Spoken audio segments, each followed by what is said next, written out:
Bonsoir madame, bonsoir messieurs, chers amis, leur solution, bonsoir.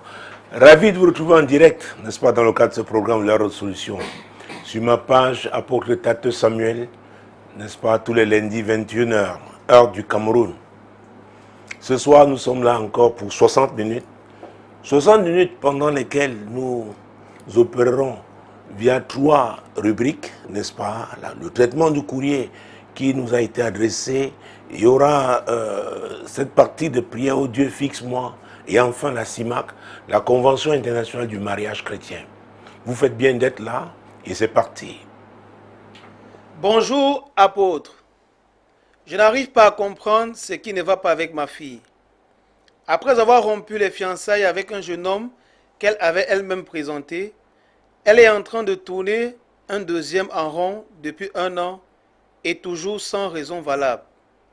Apôtre, est-ce que ma fille n'a pas peur du mariage? Maman José. Oui, avant de répondre, je dois rappeler que ce programme est sous la conduite du Saint-Esprit et c'est sous la couverture du sang de Jésus que nous opérons. Maman, comment? Maman José. Ah, très bien.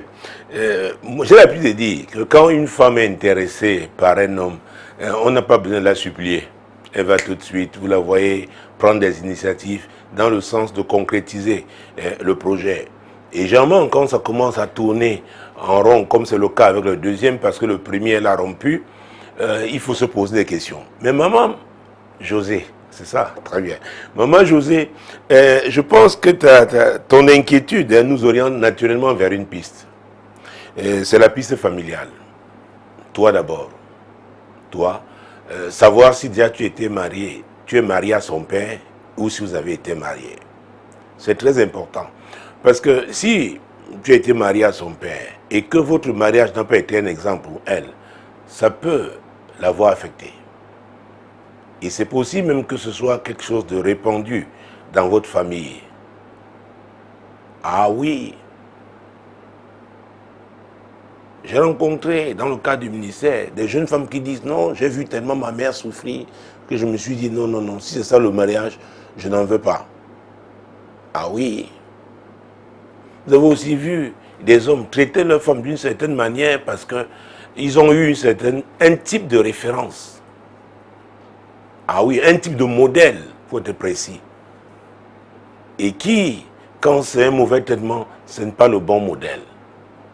Donc on peut être influencé par ce qu'on a vécu. C'est pourquoi j'ai dit, ta réaction, tu peux avoir peur du mariage. Pourquoi elle a peur du mariage? C'est pourquoi je t'invite, toi, à examiner ta situation, toi, et si tu as épousé son père, comment est-ce que vous avez vécu? Est-ce qu'elle t'a vu heureuse? Elle vous a vu heureux dans votre mariage? C'est très important. Ah oui, c'est pourquoi les parents, sans vouloir jouer, parce que je suis contre le fait qu'on doit jouer. Le mariage n'est pas une scène de théâtre. On doit être vrai. Mais je dois dire que la façon dont les parents vivent leur mariage affecte les enfants, influence les enfants. C'est très important. Et c'est pourquoi quand je conseille aux jeunes gens, et c'est le cas encore ce soir dans ce programme, nous le faisons depuis 22 ans maintenant, je leur dis souvent, le plus souvent d'ailleurs, de se renseigner, chercher à savoir d'où vient la femme, d'où vient cet homme, ce jeune homme qui veut vous épouser. Comment est-ce que son père a traité sa mère? Comment est-ce que sa mère, n'est-ce pas, a vécu avec son père? C'est très important, l'histoire des futurs époux, des gens qui pensent se marier. Quelqu'un, n'est-ce pas, chacun vient de quelque part. Il y a des racines qui peuvent affecter la vie, n'est-ce pas, d'un homme, d'une femme, n'est-ce pas, toute sa vie. Quelqu'un disait que les mêmes causes produisent les mêmes effets. Et d'ailleurs, dans mon ouvrage Source de malheur, au 2e chapitre, je parle de rechercher la cause. Et c'est ce que tu es en train de faire, et tu es en train de penser que peut-être elle a peur du mariage. Si elle a peur du mariage, pourquoi a-t-elle peur du mariage? D'où vient cette peur? La peur est un esprit. Et la peur n'est pas de Dieu. Dieu ne peut pas avoir une semence divine qui va provoquer la peur. Si elle a peur du mariage, c'est qu'elle a vécu quelque chose n'est-ce pas, qui n'était pas divin. Quelque chose qui l'a traumatisé. Donc elle a peur. Elle a peur. Déjà même dans ta relation mère et fille, est-ce que vous échangez, vous parlez sincèrement, n'est-ce pas, en toute transparence? Parce que si c'était le cas, tu ne nous aurais pas posé la question. Donc la communication n'est pas fluide, n'est pas bonne entre ta fille et toi. Ce qui, normalement, devait être le cas. Ah oui. Et il y a des filles, hein, des femmes qui, peut-être, c'est leur quartier, peut-être ne sont ses camarades, ses copines, qui ont connu des échecs cuisants dans le mariage. En assistant les dites copines, elles ont tellement été touchées par ce qu'elles vivaient, disent non, si c'est ça le mariage, je n'en veux pas. Donc il y a une cause. Il y a une cause. C'est la communication, n'est-ce pas, qui peut permettre, n'est-ce pas, de toucher le point, ce point, cette cause-là, et de l'affronter objectivement, avec la lumière de Dieu, qui est la parole de Dieu. Oui. Donc, voilà une des causes, n'est-ce pas? Donc, n'oublions pas aussi qu'il peut s'agir de son caractère. Et là, c'est elle. Son caractère, elle est une personne. N'avez-vous pas lu dans la Bible? Et là, c'est dans Éphésiens, n'est-ce pas? En son 5e chapitre. L'apôtre Paul parle du mariage. Parce qu'on ne doit pas se leurrer. Hein. Dieu est clair, il a exprimé ce qu'il pense au sujet du mariage, la place que chacun doit occuper, l'époux, l'épouse. Alors nous sommes dans Éphésiens chapitre 5, prenons les versets 22 et 23. Femmes, soyez soumises à vos maris comme au Seigneur. Car le mari est le chef de la femme, comme Christ est le chef de l'Église, qui est son corps et dont il est le sauveur. Et donc, il est le sauveur. Chaque fois qu'on lit ce verset, les femmes sont sur leur garde. Je vais commencer par la deuxième partie, parce que Dieu parle de l'homme là. Comme ça rassure nos amis. Elles sont les plus nombreuses, de toute façon, dans la famille de l'ordre de solution. Donc, qu'elles soient rassurées. On n'est pas là pour cogner fort. Nous sommes là pour essayer d'apporter des réponses aux questions à la lumière de la parole de Dieu. Et pendant que nous répondons, n'est-ce pas, au courrier du jour, et c'est ce qui nous a toujours caractérisé, et nous essayons d'élargir le champ de réponse, n'est-ce pas, le plus possible, de manière à édifier le maximum, n'est-ce pas, des amis qui nous suivent. Alors, le courrier parle d'une femme, mais la deuxième partie, le verset 23, me permet quand même de dire un mot en ce qui concerne l'homme. L'homme qui est le mari, donc, et donc le chef de la femme, comme Christ est le chef de l'Église, qui est son corps, et dont il est le sauveur. Ça veut dire quoi? Il a payé le prix. Il a été responsable. Il est responsable. C'est pourquoi, permettez-moi d'ouvrir cette parenthèse, nous répondons à une femme, la préoccupation c'est sa fille, mais je dois dire qu'un homme qui n'est pas prêt, n'est-ce pas, à exercer et de prendre ses responsabilités, ne peut pas véritablement être un chef dans son mariage. Ah oui. Et s'il s'est engagé sans le savoir, on peut rectifier le tir. Il doit en être conscient, se rendre compte que vraiment il s'est engagé dans quelque chose qu'il n'avait pas bien compris. Et maintenant qu'il cherche à être, qu'on l'aide. Qu'on l'aide. Et qui peut l'aider? Il faut des personnes crédibles. Des personnes qui craignent Dieu. Je n'ose pas dire le pasteur, je préfère dire les personnes qui craignent Dieu, parce que à l'église, il y a des anciens, des gens qui, effectivement, sont des exemples. Parce que ne vous faites pas conseiller par quelqu'un qui lui-même n'a pas de fruits dans sa vie. Il n'est pas un exemple, il n'est pas un modèle. Non. Donc regardez quand vous avez un problème précis. Regardez quelqu'un qui est passé par cette situation. Et il a eu la victoire. Donc il peut parler de lui. Il peut sentir ce que vous sentez. Être vrai dans son approche. C'est très très important. C'est pourquoi je parle des personnes crédibles. Parce qu'il y a des pasteurs, même leur mariage n'est pas un exemple. Donc, vous ne pouvez pas donner ce que vous n'avez pas. Donc, j'ouvrais cette parenthèse pour dire que le mariage concerne donc deux personnes, un homme et une femme. Donc, l'homme doit être responsable. Christ est le sauveur. La Bible dit qu'il s'est livré pour elle, pour l'Église. Donc, on doit être capable de comprendre que cette responsabilité-là, on doit l'assumer en tant que chef. Parce que le plus souvent, quand l'homme clame, je suis le chef, le plus souvent, c'est pour martyriser. C'est pour imposer sa volonté, c'est pour violenter. Non, ce n'est pas de ça qu'il s'agit. Et vous voyez que, mon Dieu, mon roi, si on continuait en prenant le verset 25, avant que je ne revienne, oh mon Dieu, verset 25. Marie, aimez vos femmes comme Christ a aimé l'Église et s'est livré lui-même pour elle. Vous voyez. Donc la notion de chefferie, là, vous ne pouvez pas être un chef sans comprendre la notion de sacrifice. C'est très important. Jésus est le chef de l'Église, il s'est livré pour elle. Et c'est à cause de son amour. Donc Marie aimait vos femmes. Alors revenons au verset 22, c'est par là que nous avons commencé. Et la Bible dit, femmes, soyez soumises à vos maris. Alors une femme qui n'est pas prête à se soumettre à son mari, à vrai dire, n'est pas prête, n'est-ce pas, à se marier. Que ce soit très clair. Que ce soit très très clair. Vous pouvez avoir 3 PhD, avoir 5 masters. Dieu a dit, si vous choisissez d'épouser un homme, de devenir sa femme, vous devez vous soumettre à lui. Que vous parliez espagnol, français, arabe ou quelle langue, swahili, lingala, je ne sais pas, quelle langue encore dans ce monde chinois, bakwere, etc.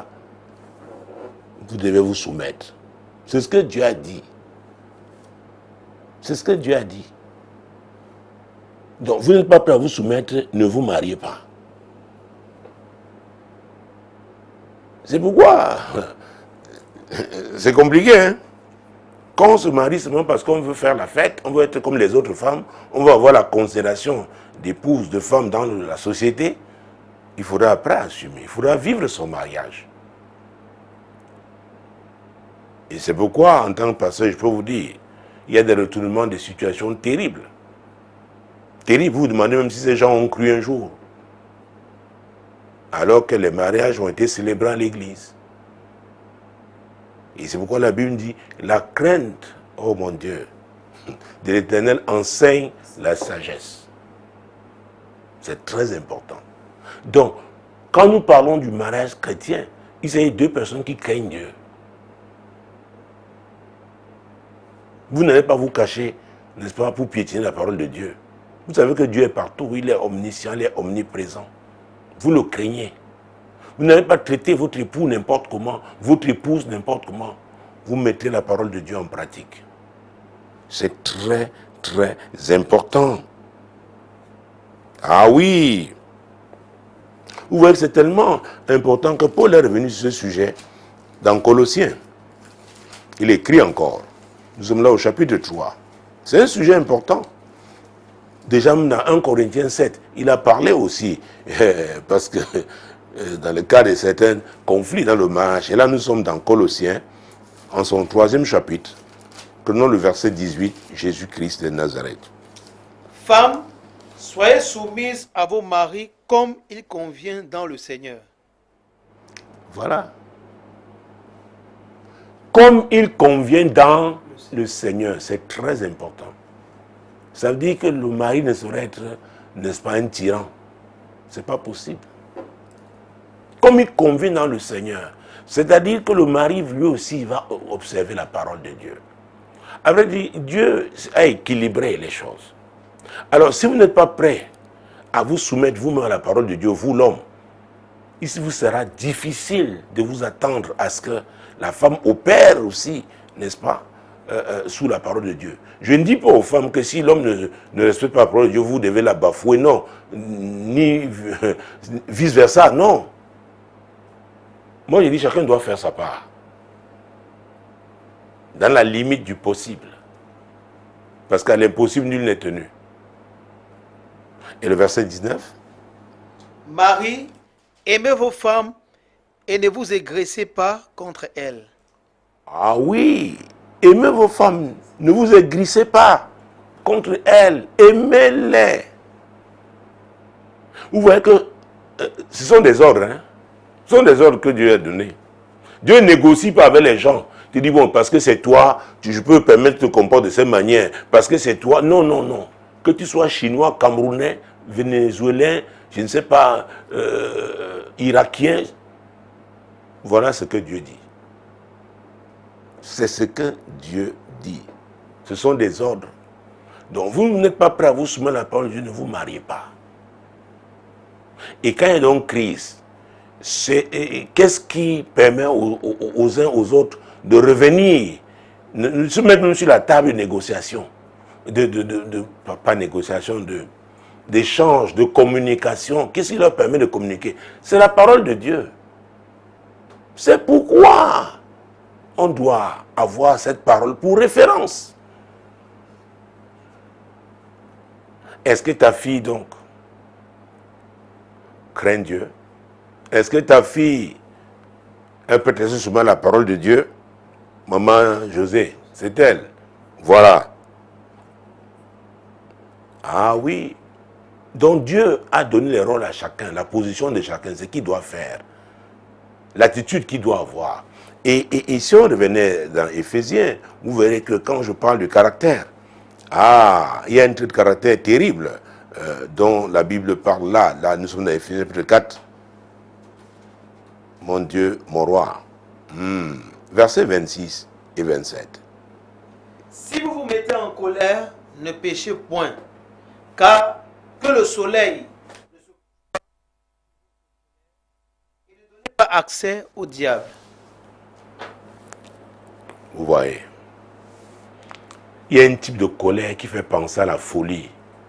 Ça peut durer un petit moment, mais les dégâts peuvent être colossaux, énormes, parfois irréversibles. C'est un trait de caractère. Et ça, c'est mauvais. Dieu dit, c'est pas arrivé qu'on se mette en colère, mais il ne faut pas pécher. Et en le faisant, qu'est-ce qu'on fait? La conséquence, c'est quoi? C'est qu'on donne accès au diable. Et Jésus nous a dit, dans Jean chapitre 10, verset 10, à sa partie A, il dit, le voleur ne vient que pour voler, égorger et détruire. Qui est le voleur? C'est le diable. C'est le diable. À vrai dire, donc, le mariage, c'est pour deux personnes qui veulent bâtir. Vraiment, il faut qu'on soit d'accord. Vous ne voulez pas bâtir. Vous ne pouvez pas marcher ensemble. Vraiment, et c'est pour toute la vie. Et est-ce qu'on peut bâtir sans la paix? Non. C'est pourquoi dans Psaume, quand vous avez le Psaume chapitre 34, n'est-ce pas, verset 15, nous l'utilisons souvent dans le 237 en prière, le jeudi 21h. Et d'ailleurs, le 237 revient ce jeudi en direct, donc ce sera avec plaisir. Psaume 34, verset 15. Éloigne-toi du mal et fais le bien. Recherche et poursuis la paix. Donc dans le mariage, on doit s'éloigner du mal. On doit éviter de faire mal. Ah oui, à son mari, à sa femme, à ses enfants. On doit éviter. On doit faire du bien. Et la suite, c'est quoi? Rechercher et poursuivre la paix. Ce n'est pas évident. Parce que le voleur, qui est le diable, qui ne vient que pour voler, égorger et détruire, qu'est-ce qu'il fait? Il n'aime pas la paix. Il sait qu'avec la paix, on va bâtir. Avec la paix, on va louer Dieu, on va adorer Dieu. Ah oui, les époux vont avancer, la famille va avancer. Et c'est lui qui sème les troubles. C'est lui. Parfois, ce sont des petits malentendus, mais il les amplifie. C'est pourquoi, quelque part, on venait lire dans Éphésiens 4, verset 26, que le soleil ne se couche pas sur votre colère. Parce que ce que le diable fera la nuit sera terrible. Vous voyez, si vous n'êtes pas donc prêt à échanger, à dialoguer, à communiquer, qu'est-ce que vous allez faire dans le mariage? Qu'est-ce que vous allez faire? Et quel type de produit vous aurez? Qu'est-ce que vous allez présenter à vos enfants? Quel modèle serez-vous? Ah oui. Recherchez et poursuivez la paix. C'est très important. Ah oui. Et enfin, je peux parler d'une autre piste, n'est-ce pas? C'est de la condamnation, ou qu'on peut aussi appeler celle de la malédiction. Ah oui. Ah oui. Jérémie, mon Dieu, mon roi. Le livre de Jérémie, le prophète, chapitre 16. Jérémie, chapitre 16, mon Dieu, mon roi. Nous allons prendre les 4 premiers versets. La parole de l'Éternel me fut adressée en ces mots. Tu ne prendras point de femme, et tu n'auras dans ce lieu ni fils ni fille. Car ainsi parle l'Éternel sur les fils et les filles qui naîtront en ce lieu, sur leurs mères qui les auront enfantés, et sur leurs pères qui les auront engendrés dans ce pays. Ils mourront consumés par la maladie, on ne leur donnera ni larmes ni sépulture. Ils seront comme du fumier sur la terre, ils périront par l'épée et par la famine, et leurs cadavres serviront de pâture aux oiseaux du ciel et aux bêtes de la terre. Vous voyez, ici le prophète, Dieu parle par son serviteur Jérémie. Il dit, en ce lieu, dans ce pays, il y a des lieux maudits. Croyez-moi. C'est pourquoi vous entrez dans un quartier comme locataire. Avant, les choses marchaient, votre mariage était stable. Mais vous réalisez que depuis que vous habitez ce quartier, il y a des problèmes, vous ne comprenez pas. Pourquoi c'est toujours tendu, toujours tendu? Ah, peut-être je suis en train de répondre à la préoccupation de quelqu'un. Ça peut être ce lieu-là. Il y a des lieux maudits. On dit qu'il n'y aura pas de stabilité conjugale, dans la vie conjugale.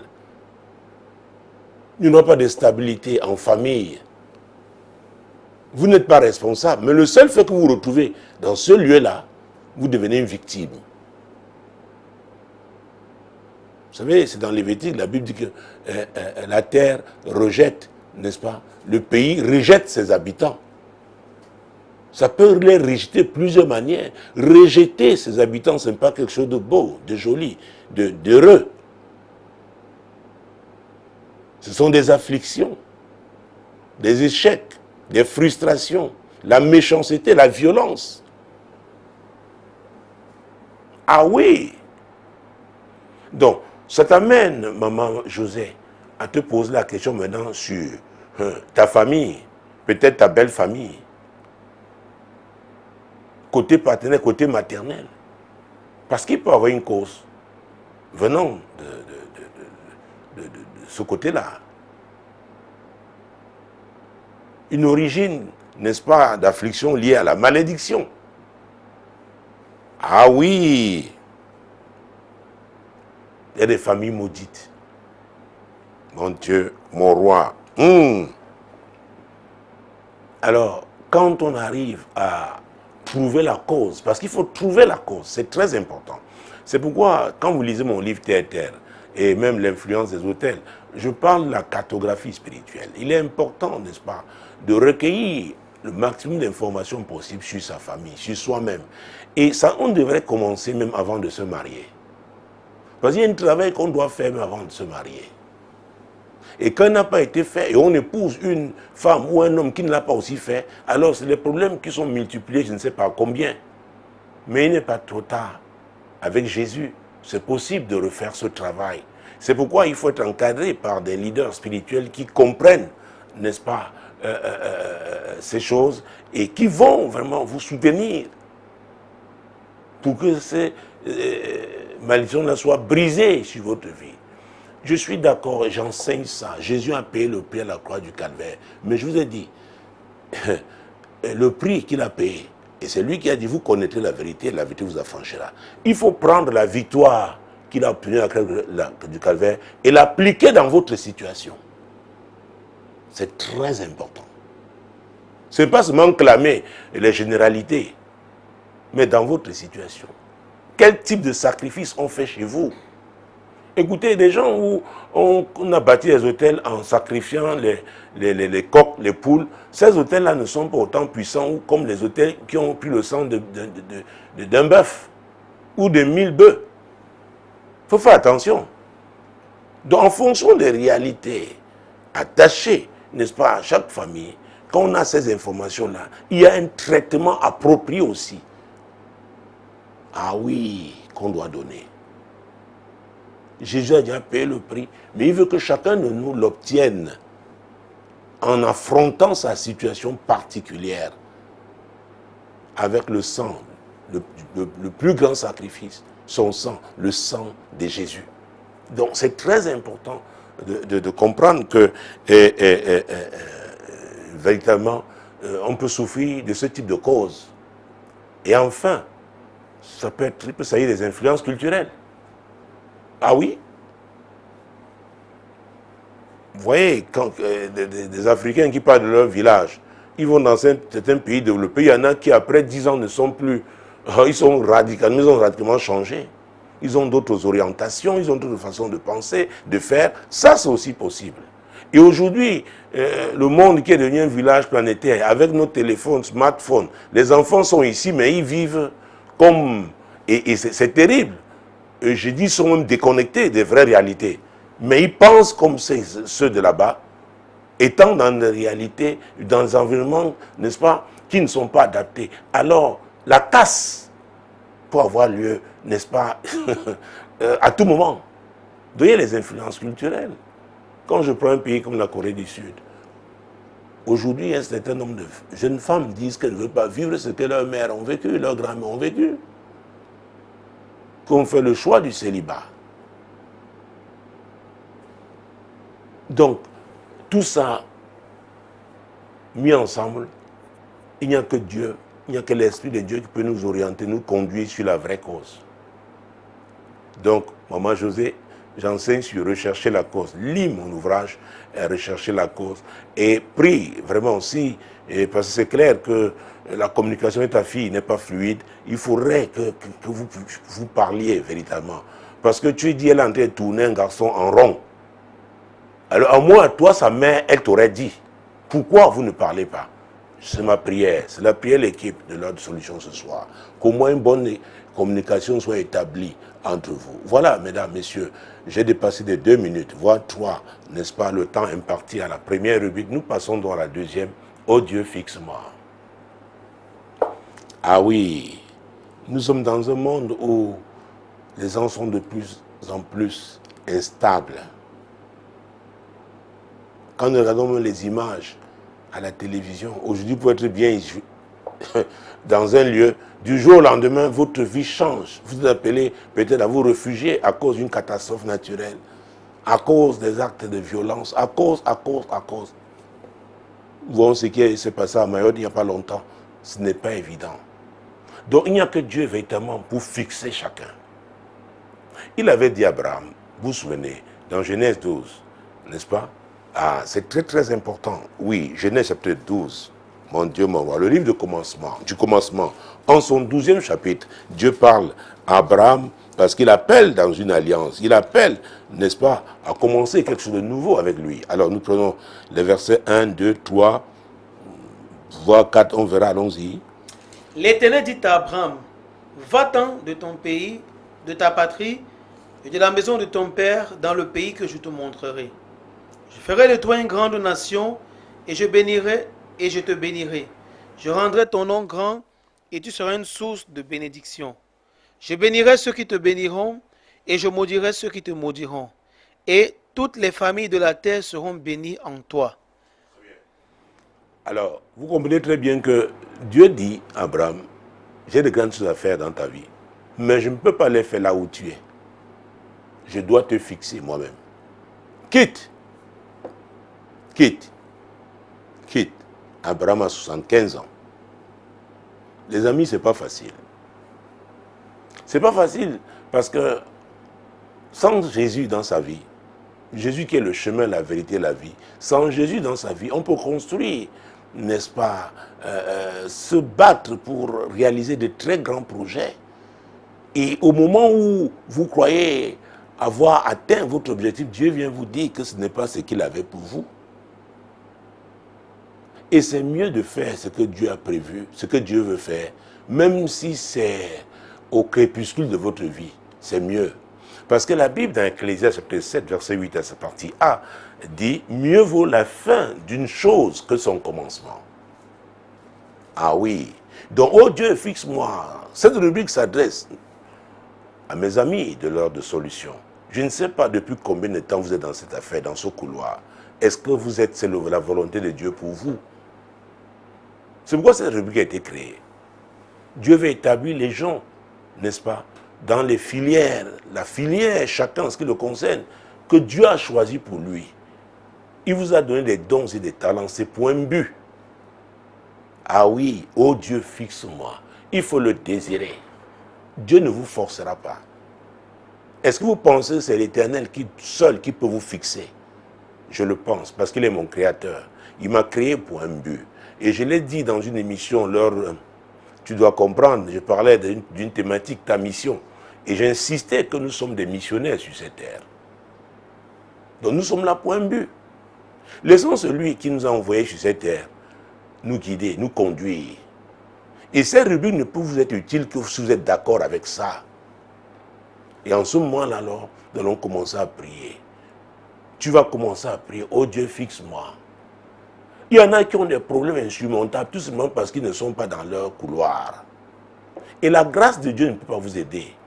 Peut-être ce soir, vous êtes parti, vous êtes de ceux-là, vous êtes battus. Vous avez déployé beaucoup d'efforts. Vous êtes fatigués de vous battre. Peut-être Dieu tout simplement vous dit, vous n'êtes pas dans la bonne direction.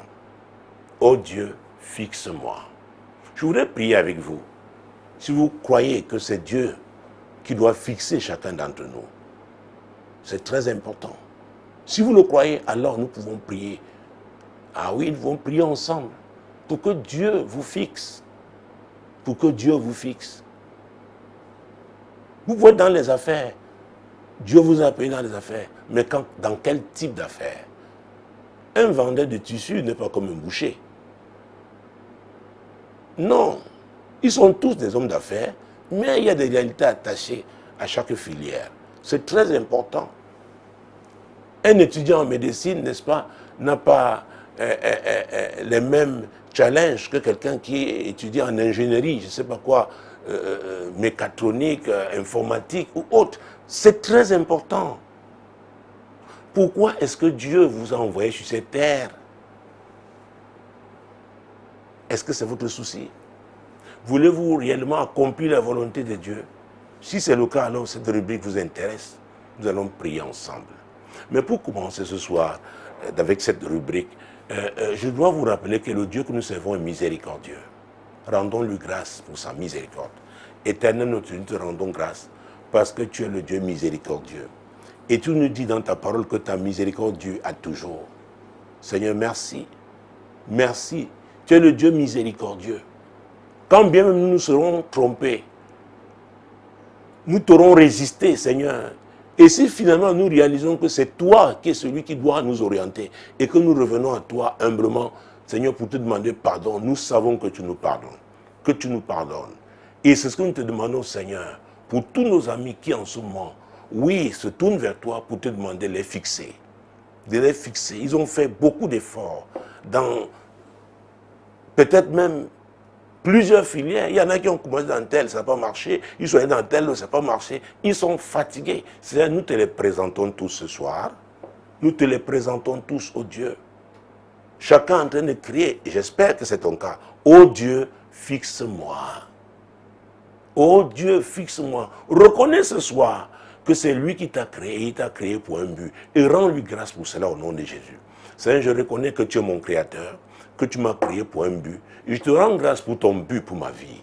Ah oui, Seigneur, je ne veux pas me plaindre, je cesse de me plaindre. Oui, j'accepte ce que tu t'es souverainement, oui, ce que tu as arrêté souverainement me concernant. Oui, Seigneur, je te rends grâce pour cela. Je l'accepte, c'est important, il faut l'accepter. Il faut l'accepter. Il faut l'accepter. Nous avons parlé d'Abraham. Dieu ne lui a pas indiqué le pays vers lequel il l'envoyait. Mais il a dit, quitte. Abraham a suivi Dieu. Abraham a obéi. La Bible dit que sans la foi, on ne peut pas lui être agréable. C'est Hébreux chapitre 11, verset 6. Et vous savez que notre histoire, notre marche avec Jésus est une affaire de foi. Déjà dans Éphésiens 2, 8, la Bible nous dit très bien, hein, c'est très 8 et 9, que ce n'est pas par les œuvres que nous sommes sauvés. Le salut est une affaire de grâce au moyen de la foi. Et si tu crois que Jésus est celui qui sauve, oui, si tu crois que Jésus est le chemin, la vérité, la vie, si tu n'avais jamais accepté dans ta vie, c'est le moment d'accepter, de l'accepter dans ta vie pour qu'un nouveau départ ait lieu, pour qu'il te conduise, ah oui, vers le but pour lequel il t'a créé au nom de Jésus. Tout simplement, dis au Seigneur, Seigneur Jésus, je crois que tu es mon sauveur. Je reconnais que je suis un pécheur. Je demande pardon pour mes péchés et je m'engage à te suivre dès maintenant. Amen. C'est tout. Dieu, c'est le Dieu miséricordieux. Jésus a payé le prix pour toi. Maintenant que tu l'as reconnu, c'est un nouveau départ qui commence. Donc, abandonne-toi à lui. Ce soir, dis au Seigneur, Seigneur, je m'abandonne à toi. Oui, Seigneur. Oh, mes amis de l'heure de solution, ceux qui ne l'avaient pas encore fait, Seigneur, s'abandonne à toi ce soir. Oui, il n'y a que toi pour les conduire à bon port. Il n'y a que toi pour nous conduire tous à bon port. Oui, nous nous abandonnons à toi. Nous nous abandonnons à toi, ô Dieu, au nom puissant de Jésus. Oh oui, Seigneur, nous nous abandonnons à toi. Seigneur, les amis et leurs solutions s'abandonnent à toi. Au nom puissant de Jésus-Christ, ils s'abandonnent à toi. Ils s'abandonnent à toi.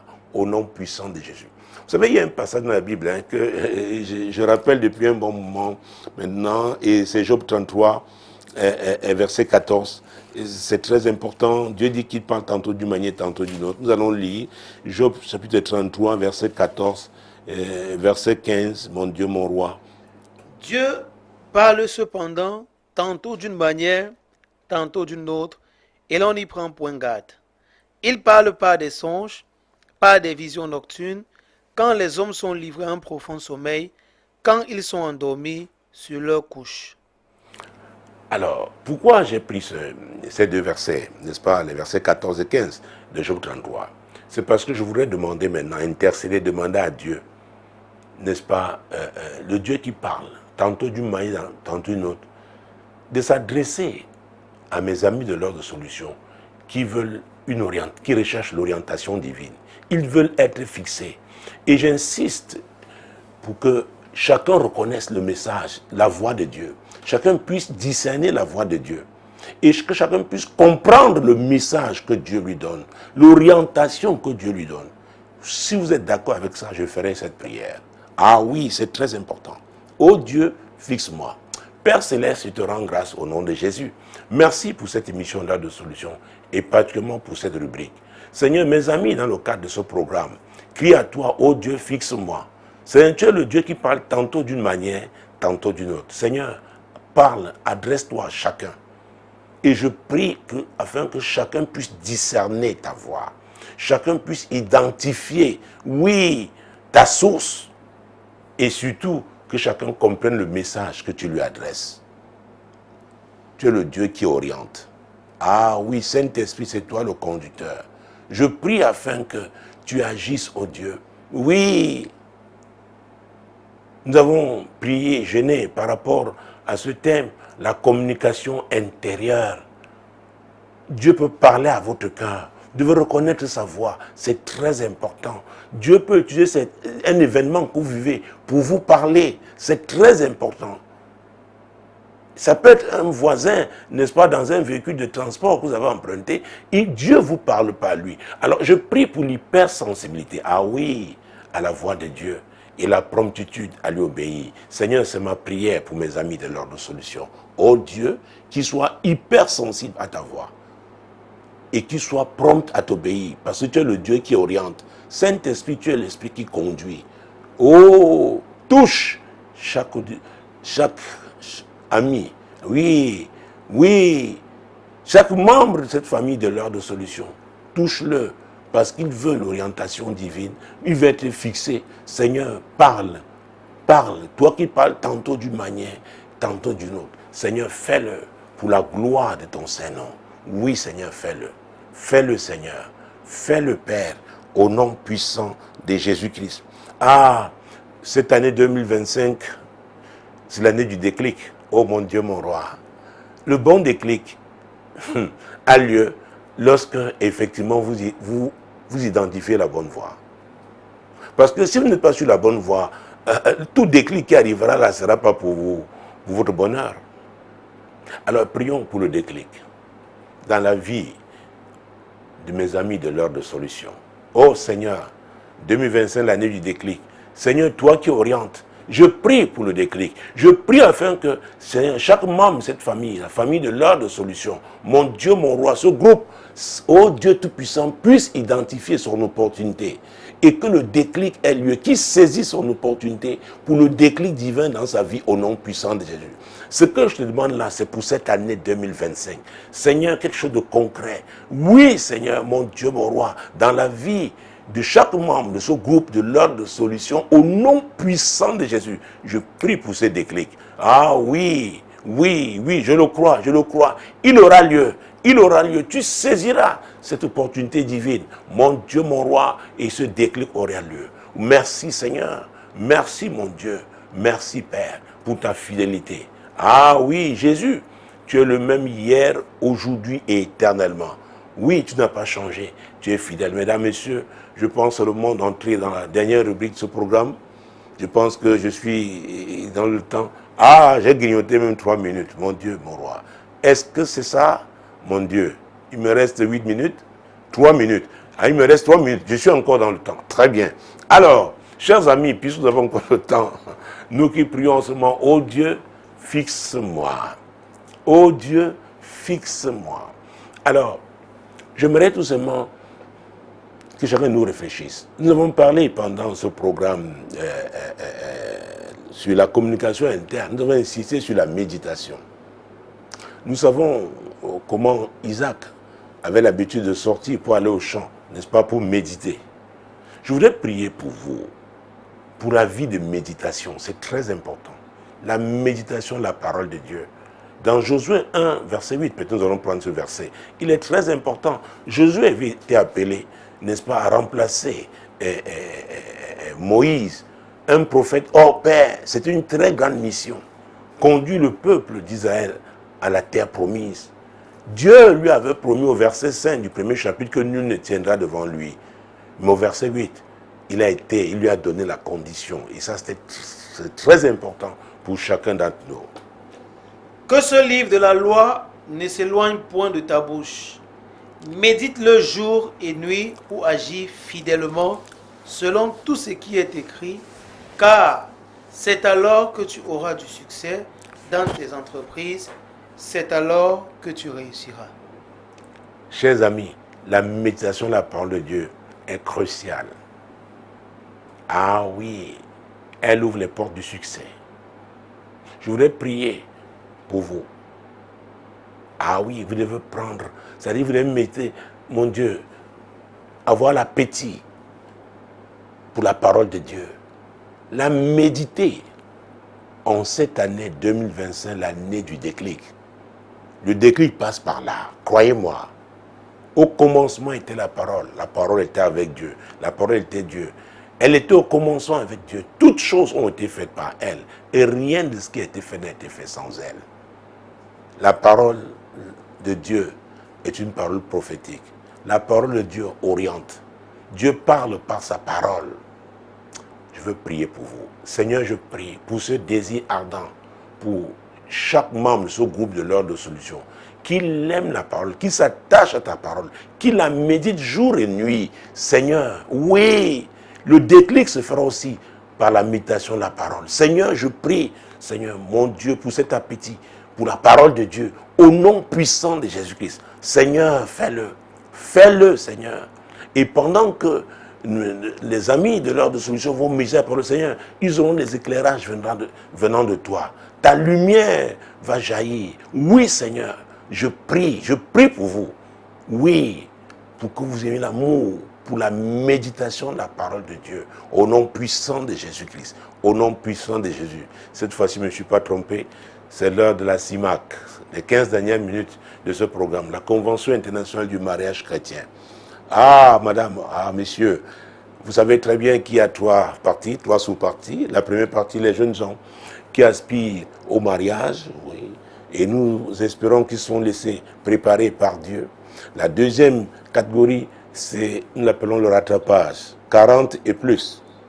Et nous sommes heureux ce soir, parce que deux de nos amis, des amis de l'ordre de solution, de plus de 40 ans, vont se marier là samedi. Ah oui, ah oui, ah oui, ah oui, ah oui. Donc, Dieu travaille. Dieu travaille, Dieu travaille. Ne vous découragez pas, faites confiance à Dieu. N'est-ce pas, il fait toutes choses bonnes dans son temps. Il dit dans Ecclésiaste chapitre 3, verset 1, qu'il y a un temps pour tout, un temps pour toutes choses sous les cieux.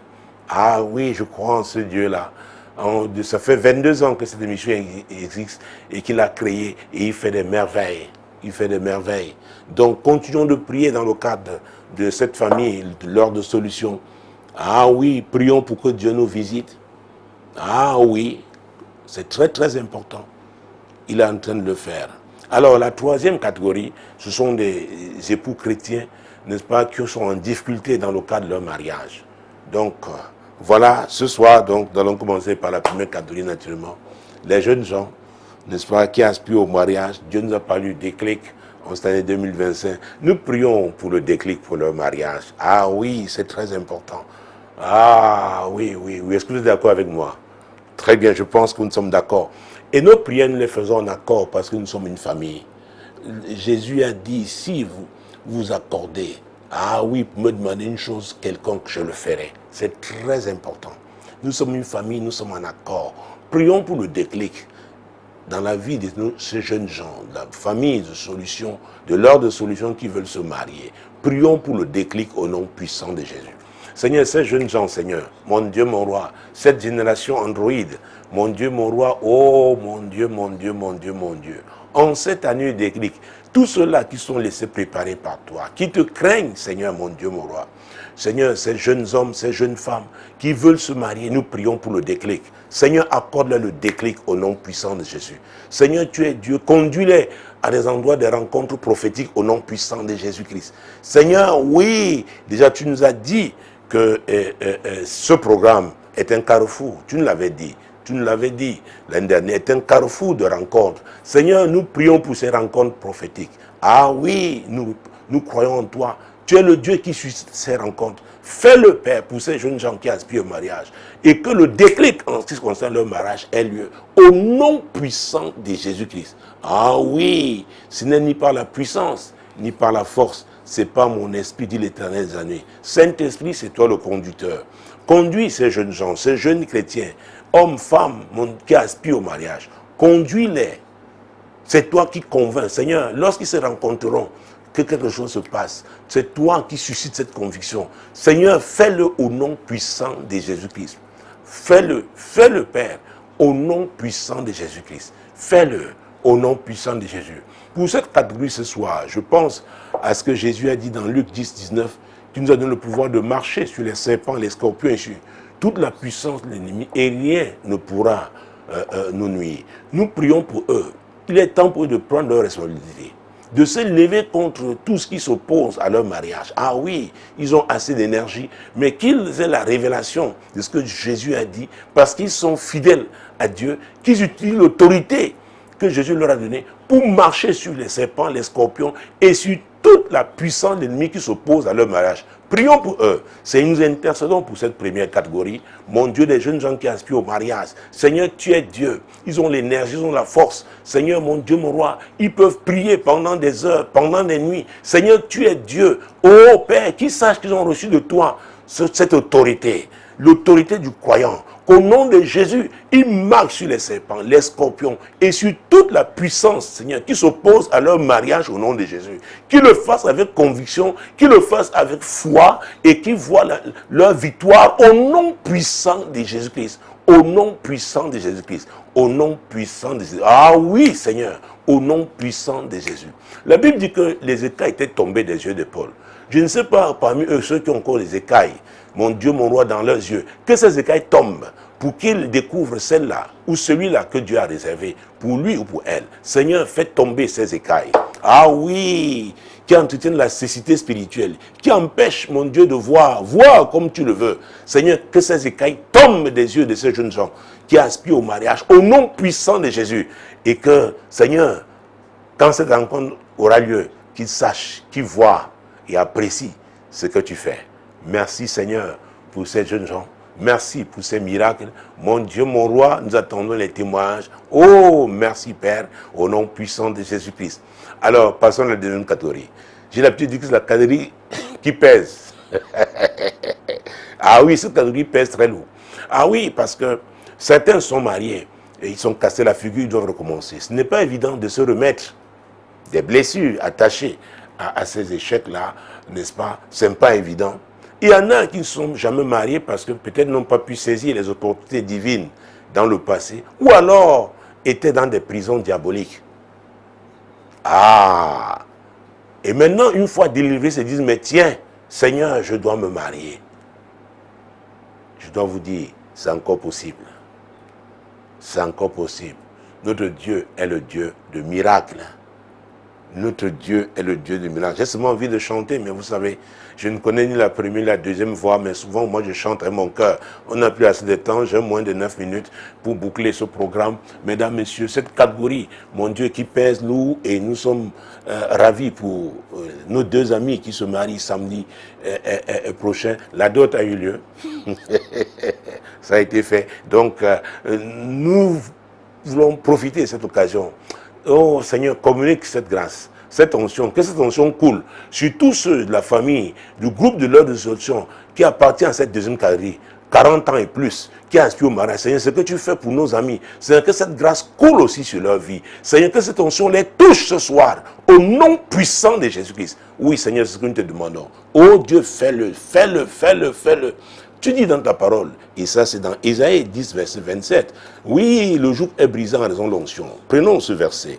Oh Jésus-Christ de Nazareth, je ne sais pas quel est ce joug, mon Dieu, mon roi, de l'ennemi, qui est, mon Dieu, mon roi. Et Jésus-Christ de Nazareth. En ce jour, son fardeau sera ôté du dessus de ton épaule et son joug du dessus de ton cou, et la graisse fera éclater le joug. La graisse ici nous fait penser à l'huile. Et l'huile nous fait penser à quoi? Au Saint-Esprit. Donc l'onction est disponible, mesdames, disponible, messieurs, chers amis. Depuis 22 ans, je le vois. Dieu se manifeste puissamment. C'est un couloir dans lequel Dieu nous a placés. Sa grâce est opérationnelle. Ah, saisis tout simplement. Alors, je ne sais pas, c'est le joug de qui? Quel est cet homme fort? Quelle est cette femme forte? Quel est ce mari spirituel? Quelle est cette femme spirituelle? L'onction de Dieu. Oh, le Saint-Esprit est là. L'onction de l'Esprit, mon Dieu, mon roi, se manifeste pour te libérer. De toujours hostile à ton mariage ce soir au nom de Jésus. Seigneur, nous t'adorons. Saint-Esprit, nous t'adorons. Parce que c'est toi qui agis. C'est toi qui agis pour libérer cet ami. Oui, de ce joug qui s'oppose à son mariage. Merci Saint-Esprit. Meut-toi, glorifie Jésus. Glorifie Jésus.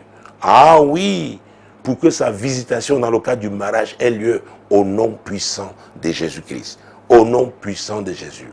Nous sommes toujours en train de parler de délivrance pour cette catégorie. Nous pouvons aller au chapitre 22. Mon Dieu, mon roi. Mon Dieu, mon Dieu, mon Dieu. Isaïe 22, et là nous prendrons le dernier verset de ce chapitre, c'est le verset 25. En ce jour, dit l'Éternel des armées, le clou enfoncé dans un lieu sûr sera enlevé. Il sera abattu et tombera. Et le fardeau qui était sur lui sera détruit, car l'Éternel a parlé. Hey, l'Éternel parle en ce jour. Et en ce moment, il m'a envoyé m'adresser à vous. Ah oui, je ne sais pas quelle est cette condamnation. Ceux qui vous ont condamné étaient sûrs que c'était irréversible. Quand la Bible parle, n'est-ce pas, du clou enfoncé dans un lieu sûr, c'est-à-dire ils savent que c'est irréversible. Monsieur nous vous dit que ce jour et cet instant est un instant de délivrance. De délivrance. Vous, de la deuxième catégorie, n'est-ce pas la catégorie qui aspire au mariage dans le cadre du rattrapage? Ah oui, oui, oui. Mon Dieu, mon Dieu, mon Dieu, mon Dieu. Hey, le fardeau qui était sur vous là, ce soir, est détruit au nom de Jésus-Christ.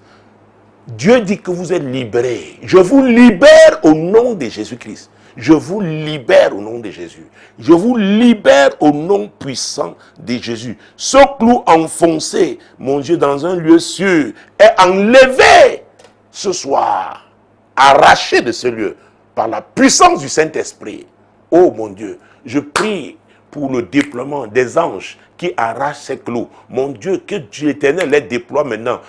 Si ces clous ont été enfoncés dans votre village, quel que soit le lieu sur cette terre, la Bible dit, hey, à l'Éternel la terre et ce qu'elle enferme, le monde et ceux qui l'habitent. Donc, que les anges de Dieu, oui, aillent maintenant arracher ces clous partout, libérer, briser ces chaînes, briser cette cadenas diabolique. Oui, pour que votre mariage, ah oui, ait lieu dans le cadre du rattrapage, au nom puissant de Jésus. Je déclare que les portes sont ouvertes au nom puissant de Jésus-Christ. Ah oui, oui, l'Éternel a parlé. L'Éternel a parlé. Je suis venu parler de sa part. Je déclare que tu es libéré au nom de Jésus. Homme, libéré au nom de Jésus. Femme, libérée au nom puissant de Jésus. Et le passé, votre passé qui pesait lourd sur vous. Aujourd'hui, l'Éternel ôte ce passé. Oui, sur vous. Il l'ôte. Vous êtes libérés. Vous réalisez que c'est encore possible de recommencer. Il y a 2 jours, Dieu nous disait, hein, je l'ai dit à son peuple, que toute partie de notre passé qui ne nous sert pas à avancer n'est pas utile. N'est pas utile. Donc il faut le discernement. Rejetez toute partie de votre passé qui ne peut pas vous aider à avancer. Rejetez-le au nom de Jésus. Et quiconque veut vous l'imposer, son emprise est brisée sur vous ce soir au nom puissant de Jésus-Christ. Oui, recevez votre miracle. Ah, le rattrapage aura lieu. Le rattrapage aura lieu. Croyez seulement. Si tu crois, tu verras la gloire de Dieu. Nos 2 amis ont cru. Et ils ont marché par la foi. Et Dieu a fait le reste. Oh mon Dieu, mon roi, il le fera aussi pour vous. Il le fera aussi pour vous. Jésus est le même hier, aujourd'hui et éternellement. Et permettez-moi maintenant de me tourner vers les couples chrétiens qui sont en difficulté. Leur mariage est en difficulté. Jésus est celui-là qui restaure. Ah oui, c'est le voleur qui ne vient pour voler, égorger et détruire. Mais Jésus est le restaurateur. Il restaure les mariages. Mais il y a des obstacles, n'est-ce pas, à la réconciliation. L'orgueil, par exemple. Prions afin que Dieu délivre les chrétiens qui ont des problèmes dans leur mariage à cause de l'orgueil. Ils n'arrivent pas à se parler à cause de l'orgueil. Que Dieu fasse tomber cet orgueil, arrache cet orgueil de leur vie, au nom puissant de Dieu. Que Dieu les aide à comprendre qu'ils doivent abandonner l'orgueil. Voilà, c'est mieux, c'est une décision. C'est une décision. Oui, Seigneur, convainc ces chrétiens qui ont des problèmes dans le cas de leur mariage. Convainc-les au sujet de l'orgueil, si c'est ça leur problème. Qu'ils l'abandonnent, c'est une décision. Et qu'ils embrassent l'humilité. Parce que c'est l'humilité qui précède la gloire. Tu résistes aux orgueilleux, mais tu fais grâce aux humbles. Seigneur, proclamons la réconciliation dans les mariages chrétiens qui sont en difficulté. Faisons-le, nous sommes, une génération de prophètes, mon Dieu, mon roi. Seigneur, nous déclarons ce soir, avec foi, que les mariages chrétiens qui sont en difficulté, la restauration aura lieu, parce qu'ils comprennent que c'est ta parole, et dans ta parole, tu dis que l'orgueil, tu rejettes. Oui, les orgueilleux, tu n'aimes pas l'orgueil. Comme ils abandonnent l'orgueil pour embrasser l'humilité. Oh mon Dieu, mon roi. Seigneur, comme ils décident de s'humilier, Seigneur, la restauration a lieu au nom puissant de Jésus-Christ. Comme ils décident de se pardonner l'un l'autre, c'est toi qui nous as demandé de pardonner. Ce n'est pas une alternative. Seigneur, du moment où ils prennent la résolution de se pardonner, Seigneur, nous déclarons que la restauration a lieu. Au nom puissant de Jésus. Du moment où ils décident d'abandonner le mensonge, parce que le destructeur est le père du mensonge, et qu'ils embrassent la vérité, Seigneur, le sort et la vérité va les aider à se réconcilier au nom puissant de Jésus. Soyez réconciliés. Réconciliez-vous au nom puissant de Jésus. Ah, je continue, nous avons parlé des miracles tout à l'heure. Ah oui, je continue de prier le Dieu des miracles. Ah, il y a des époux chrétiens qui croient en Dieu pour un enfant. Nous prions pour la naissance des bébés miracles. Tu es Dieu. Que Dieu visite les entrailles de ces couples-là. Que Dieu libère leurs entrailles. Que l'Esprit de Dieu remplisse leurs entrailles. Au nom puissant de Jésus éternel, tu es le Dieu de miracles. Tu es le Dieu de miracles. C'est nous tenons en tant que famille en accord pour déclarer, Seigneur, que tu délivres les entrailles. Oui, tu libères les entrailles des époux chrétiens qui aspirent, qui crient à toi pour un enfant. Et Seigneur, c'est toi. Oui, qui fait naître, concevoir. Tu es le concepteur. Ah oui, c'est très important. Tu es le concepteur. C'est toi qui mets ces enfants dans le sein de leur mère. Et c'est toi qui permettras leur naissance. Et ce sera pour ta gloire. Nous te célébrons pour le Dieu. Tu es le Dieu des miracles. Nous te louons. Nous te louons. Nous te glorifions. Mesdames, Messieurs, nous sommes arrivés à la fin de cette édition. L'heure de solution, c'est fini. La prochaine édition, c'est lundi prochain, l'heure sera 21h. Ce sera sur ma page, Apôtre Tate Samuel. Demeurez bénis. Shalom.